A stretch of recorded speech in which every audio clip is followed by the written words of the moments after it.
Dear viewers, خواتین و حضرات، السلام علیکم۔ ذوق آگہی چینل پر آپ کو خوش آمدید کہتے ہیں۔ آج ہم نے سلطان شہاب الدین غوری کے بارے میں جاننے کے لیے ایک سلسلہ شروع کیا ہے جو کہ ایک ناول کی شکل میں ہے۔ اس ناول کی تفصیل کو ایک ویڈیو میں بیان کرنا ناممکن تھا، لہٰذا ہم نے اسے قسط وار بنانے کا فیصلہ کیا۔ آپ سے گزارش ہے کہ چینل کو سبسکرائب کر لیں اور بیل آئیکن کو بھی پریس کر دیں تاکہ آنے والی تمام قسطوں کا نوٹیفیکیشن آپ کو ملتا رہے۔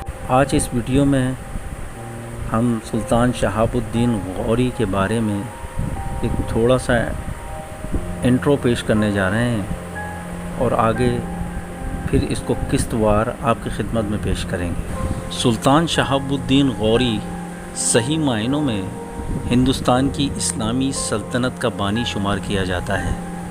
اس میں کوئی شک نہیں کہ سپہ سالار کی حیثیت سے وہ سلطان محمود غزنوی کا مقابلہ نہیں کر سکتا تھا، لیکن اس میں بعض ایسی خوبیاں بھی تھیں جو سلطان محمد غزنوی میں بھی نہیں تھیں، اور ان ہی خوبیوں کی بدولت اس نے ہندوستان میں اسلامی سلطنت کی بنیادیں مضبوط اور مستحکم کر دی۔ سلطان شہاب الدین غوری بڑا مستقل مزاج، بردبار اور دور اندیش حکمران تھا، اور شکست کھا کر بھی ہمت نہ ہارنے والا تھا۔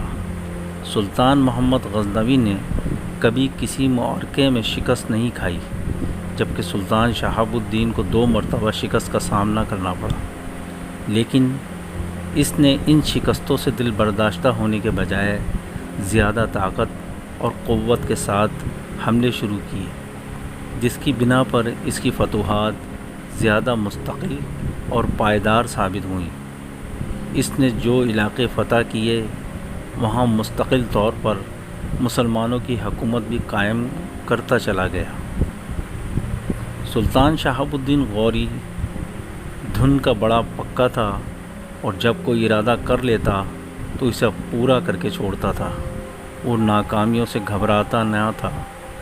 اس نے بڑے لائق اور بڑے ہونہار غلام جمع کر رکھے تھے جو ملکی انتظام اور سپہ گیری کی خودداد قابلیت رکھتے تھے۔ ان غلاموں کو وہ بڑا عزیز رکھتا تھا، اور وہ بھی ہمیشہ سلطان شہاب الدین کے لیے جانساری پر آمادہ رہتے تھے۔ چنانچہ ان غلاموں نے کئی علاقے فتح کیے اور سلطان شہاب الدین غوری کی حکومت میں شامل کیے اور اسے ایک مستقل سلطنت بنا دیا۔ سلطان شہاب الدین کو خدا نے کوئی فرزند عطا نہ کیا تھا۔ ایک مرتبہ اس کے کسی ساتھی نے کہا، اگر اللہ آپ کو فرزند عطا فرماتا تو آپ کے بعد آپ کے تخت و تاج کا وارث ہوتا۔ یہ جملہ سن کر سلطان شہاب الدین غوری نے مسکراتے ہوئے کہا، میرے غلام میرے بیٹے ہیں، یہی میرے بعد میری سلطنت کے وارث ہوں گے۔ اس نے جو کہا تھا وہی صحیح نکلا۔ اس کے غلام ہی اس کے وارث ثابت ہوئے، اور اس کے بعد اس کی سلطنت ان غلاموں میں ہی تقسیم ہوئی جن کی اس نے شہزادوں کی طرح تربیت کی تھی۔ سلطان شہاب الدین غوری شروع ہی سے نئے نئے علاقے فتح کرنے اور اپنے خاندان کی حکومت کو دور تک پھیلانے کا بڑا شوق رکھتا تھا۔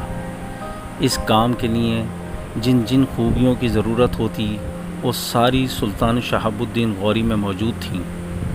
وہ لشکروں کی تنظیم اور ترتیب کے علاوہ لشکر کی رہنمائی کرنے اور اسے جنگ کے دوران دشمن سے لڑانے اور فتح مند رہنے کا ڈھنگ بھی جانتا تھا۔ شروع میں اس کی حکومت غزنوی کے علاقے میں تھی۔ اس کا بڑا بھائی غیاث الدین غوریوں کا سلطان تھا، جبکہ شہاب الدین غوری اپنے بھائی کے نائب کی حیثیت سے غزنی کے علاقے کا حاکم تھا۔ چھوٹے سے علاقے پر قناعت کر کے بیٹھ جانا شہاب الدین غوری کو مناسب معلوم نہ ہوا۔ اس نے شروع ہی سے ہندوستان میں اسلامی حکومت قائم کرنے کا خواب دیکھا تھا۔ چنانچہ اس نے غزنی کی فتح کے بعد ملتان پر قبضہ کر لیا اور پھر اس نے فتوحات کا جو سلسلہ شروع کیا تو ہندوستان کے اندر وہ ایک مضبوط اور مستحکم حکومت قائم کرنے میں کامیاب ہوا۔ اس طرح سلطان شہاب الدین غوری کو ہندوستان میں مسلمانوں کی حکومت قائم کرنے کا شرف حاصل ہوا۔ اپنے دوست کو ذوق آگہی سے اجازت دیں، آنے والے دنوں میں شہاب الدین غوری کے بارے میں ایک ناول کی شکل میں تفصیلی آپ کی خدمت میں پیش کریں گے۔